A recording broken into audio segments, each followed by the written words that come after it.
dia tidak ambil, tapi ada datanya semua. Iya, sudah. Terima kasih. Ya, baik. Dari Prof. Yusril. Terima kasih Yang Mulia. Saudara ahli, kita paham dalam filsafat bahwa etik adalah filsafat tentang moral, filsafat tentang praksis manusia. Apa yang dikatakan Immanuel Kant, du sollst nicht, apa yang harus, apa yang wajib, apa yang tidak wajib.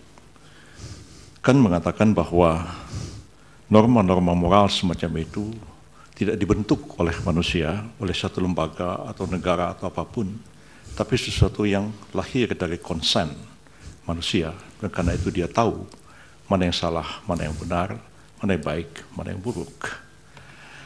Kalau kita mengikuti filsafat semacam itu, kita sampai pada kesimpulan bahwa norma etik sebenarnya lebih tinggi daripada norma hukum.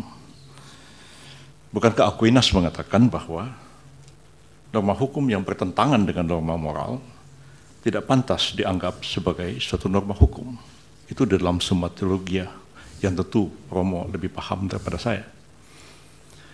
Pertanyaannya, pada sisi lain kita mengenal teori tentang hierarki perundang-undangan, hierarki norma di dalam hukum itu sendiri.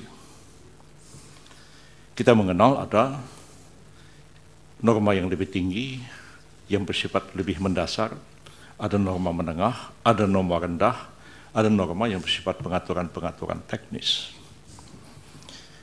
Saya agak khawatir Romo confuse, Romo, antara etik dalam filsafat dan etik yang dibicarakan dalam forum ini, yaitu etik yang terkait dengan kode etik yang menjadi kewenangan dari Mahkamah MK, jadi kewenangan DKPP untuk melakukan pemeriksaan dalam satu proses peradilan etik.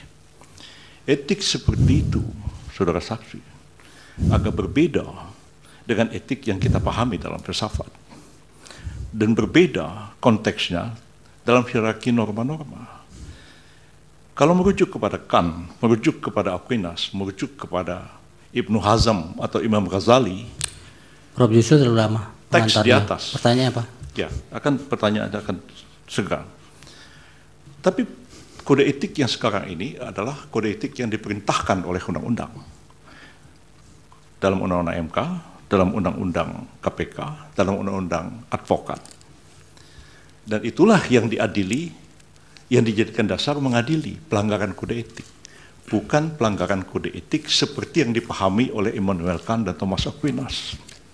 Apakah Romo bisa membedakan antara norma dalam filsafat, norma etik dalam filsafat, dan norma etik dalam pengertian norma etik yang dibentuk atas perintah satu undang-undang yang kedudukannya tidak akan mungkin lebih tinggi daripada undang-undang itu sendiri?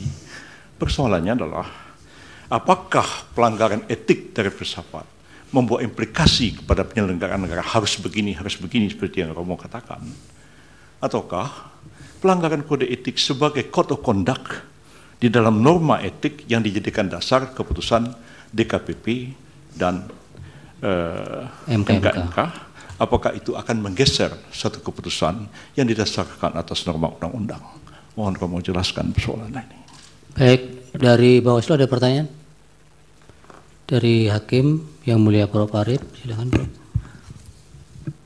Baik, terima kasih Yang Mulia Ketua.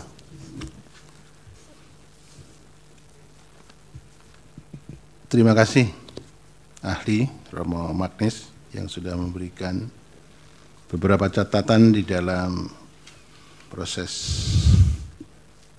penyelesaian PHPU